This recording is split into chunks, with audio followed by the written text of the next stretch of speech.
Due to the recent press release, let's have a thread about the mummies and the cave they're supposed to come from.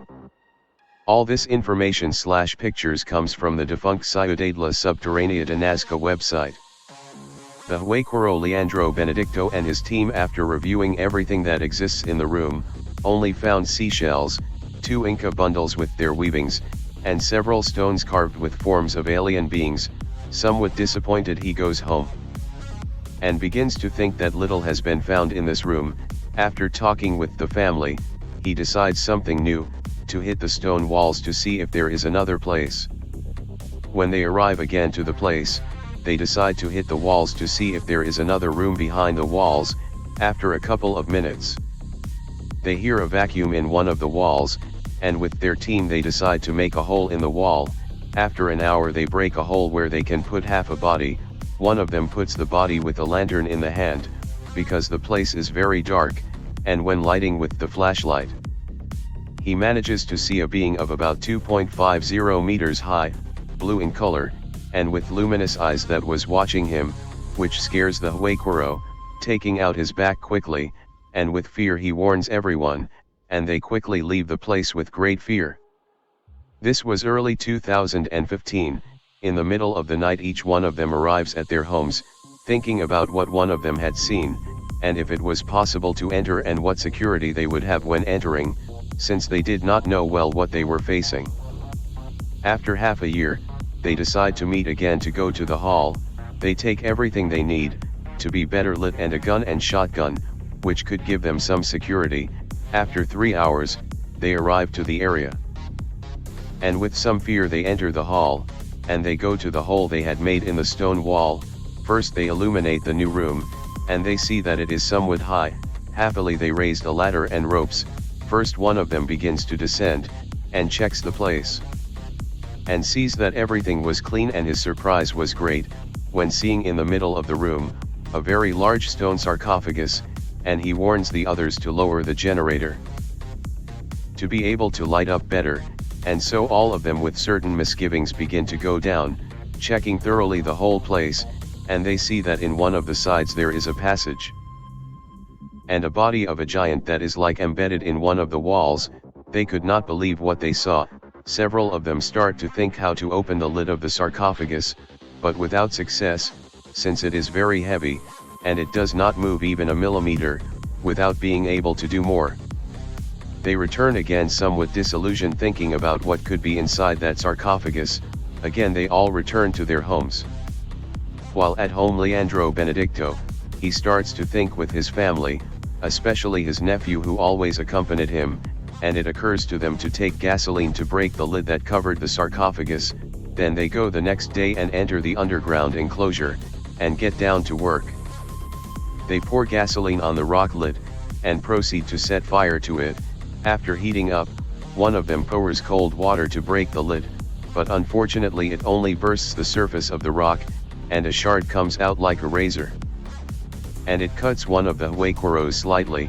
They all leave to be attended to in the house. They spent a few days thinking about how they could open the rock lid, until the nephew decides to tell his uncle Leandro to use a hydraulic jack. Then they all get together again and leave at night, so as not to be seen by the police or those who guard the archaeological zone of the Pampas. They arrive at the mark that exists on the road, cross the river and arrive at the zone with the hydraulic jack and some wood to use it as a support point. Being all of them already in the place, they do as indicated by Leonardo Benedicto, and place the timbers and the jack, and they see that the lid begins to move slowly, until in a few minutes it reaches enough and the lid falls heavily to one of the sides, and they are all astonished to see that there are bodies of strange beings covered with white earth. They had already seen it in other places, like the Millionaires.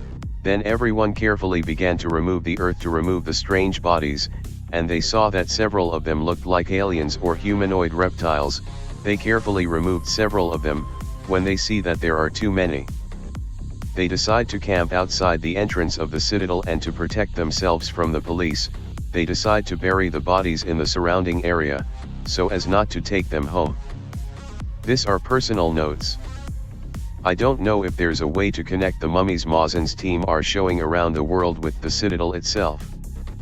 There's this map, which shows many mummies that are in Posse Zion of the Inkari Institute. Vewada and Maria are in it, at the top of the map. But then there's all those artifacts and carved stones, which are too good to be true. One of them is shaped like the Varginha alien, others have dinosaur-like shapes. There are inscriptions in what look like Sumerian runes. It's like they put the Ica stones, the being of Atacama and the ancient aliens theories in a blender, and this is what they've come up with. The Inkari Institute refrains from referencing the citadel, which can mean that the citadel is fabricated and the bodies were found somewhere else, or that nobody will buy their crap if they find out about this. The other way this could go is that the ones in Posse Zion of the Inkari Institute are the real deal and these are fabrications to sell to rich folk. Like the ones they intercepted at Peru's customs. Or there's a third possibility that these are fabricated beings made in pre-Hispanic times by locals. Who knows? Talking about the mummies that are being presented as the real deal, on Inkari Institute and Mazen's part. Mazen is a known fraud with a long history of alien fuck UPS, this is the first time the shit has stuck to the wall. DICOM files are still being unavailable for the public. Many bones of the mummies present on X-ray scans match with bird bones. Skulls don't have any support structures, which mean that if the non-human beings would open their mouths, their brains would just fall off of it. A recently deceased worm larvae was found inside the spinal cord of one of the beings, which matches with some techniques we, humans, have used in taxidermy to get rid of marrow inside of bones. Behold, fools! I have discovered an ancient alien mummy buried deep within our attic. Shake, that's just a doll covered in oatmeal. No, Freelock.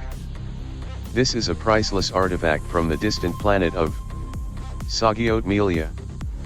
It's worth a fortune. Can I touch it? No. It's far too delicate for your grubby fingers, Meatwood. We must handle it with the utmost care. Look at it, Freelock. Look at the intricate details woven into its own flesh. This is a window into a civilization that we can only dream of understanding. Shake, I think you've been watching too much late-night TV again. You doubt me now, but just wait until I take this beauty down to the Alien Antiques Roadshow. They'll be falling over themselves to get a glimpse of it. Can we eat it? No. We cannot eat it. This is not for eating, Meatwood. This is for admiring, for preserving, for profit. Now give me $5. You've been in its presence for far too long. Are you depressed? Has high interest rates got you down? My name is Meatwood, and today I'm here to offer you a once-in-a-lifetime opportunity. Sell your organs live over the internet. Like, share, subscribe, and be sure to check the notification bell. Follow the Atomic Shaman on Twitter at Motel and RV Park. Listen to Paranormal Green Text Stories on Atomic Shaman TTS on YouTube. Catch the live streams of Atomic Shaman Sweat Lodge only on Rumble.